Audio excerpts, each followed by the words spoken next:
I'm Ray Bond, and I'm the founder of Durham Dignity for the Homeless. I came here tonight to talk about permanent solutions for chronic homelessness and chronic addiction.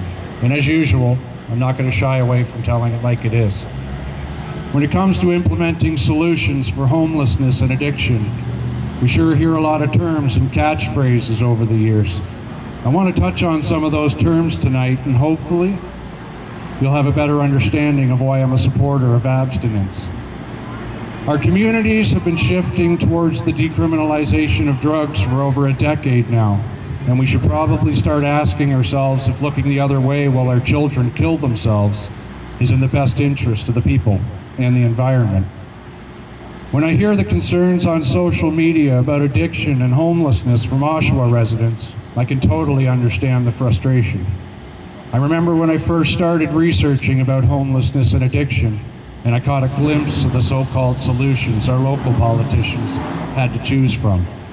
It actually made me want to drop what I was doing and get involved. It's not compassion when we decriminalize drugs and allow someone to continue using until they either get fed up on their own or they die. Safe injection sites are not going to solve the break-and-enters and thefts. It's not going to change the negative mindset being ingrained into the folks who should have been on a path to healing by now. Giving someone a safe place to get high is not going to prevent the increasing number of transient folks abandoned by a system that thinks it's compassionate to give a fresh supply of needles to someone who should be quitting instead. Housing first won't work either if the person is still chronically addicted to drugs. It only makes the struggle harder for everyone else who has to live next to a drug den, a flop house, and essentially a crime-riddled neighborhood. Even methadone didn't work as a crime reduction strategy because not enough people got better. As a matter of fact, drug use got worse. We had to keep expanding those services, and now I think it's safe to say that we've all had enough. I guess what I'm saying is that the decriminalization of drugs is not working. Methadone, safe injection sites, or even the crime reduction strategy that promised us civil obedience hasn't worked enough of the time to call them solutions. At some point, we're going to have to ask ourselves whether this new era of harm reduction was even in our best interest at all. If the proof is supposed to be in the pudding, then we've failed miserably at making dessert. It was disheartening to see the Mental Health Act of the 1990 pave the way for giving psychotropic drugs to our school children. Not to mention the eventual doling out of pain meds for just about any injury, even though only the most chronic of pain sufferers were supposed to be given those doses. It used to be that we could stop a person from harming themselves or someone else with their continuous drug use.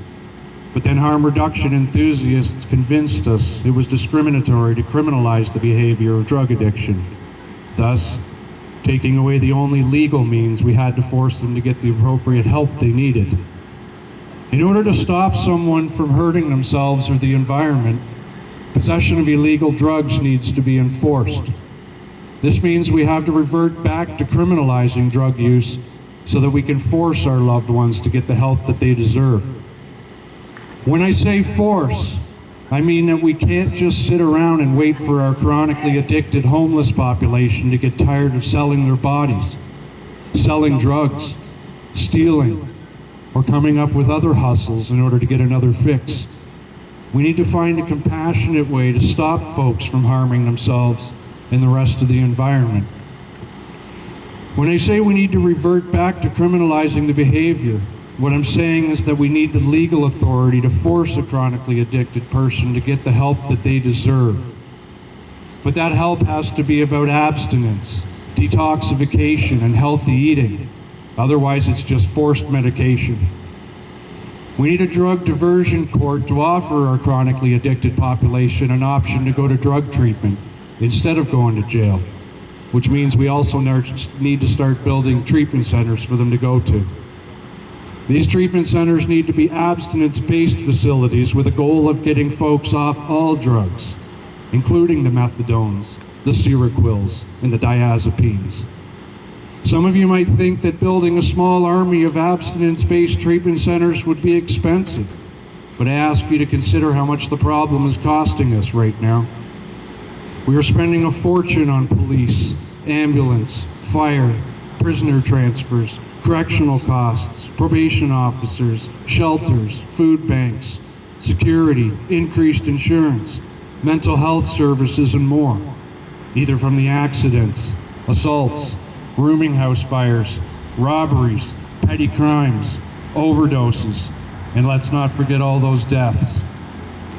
We seem to have lost our will at the municipal and the regional levels to lobby for a solution that our community needs right now. Our leaders need to stop selecting the notions that are available to our community and start asking the province and the feds for something a little more wholesome. Abstinence-based treatment centers have the best odds for rehabilitation, and we're going to need a lot of spaces to make a lasting impression. It only seems natural to do the right thing and to give these folks the abstinence-based help that they deserve. We cannot take the drug influence off the street by implementing a small pilot program that aims to cycle a few dozen folks back and forth from the goldfish bowl to the piranha tank. We need to compassionately sweep the streets so that recovering addicts have a greater chance at recovery. It's hard to say what our fearless leaders will do to curb the fallout from addiction. We know that they are planning to ship some of our sick, dying, and destitute to Beaverton, but thinning out the herd and applying the same logic as before in a new location is certainly that systemic problem I've been referring to. Let's hope that no matter where the folks go who need the help, that the program has abstinence at its core. Medication is not the answer. Thank you.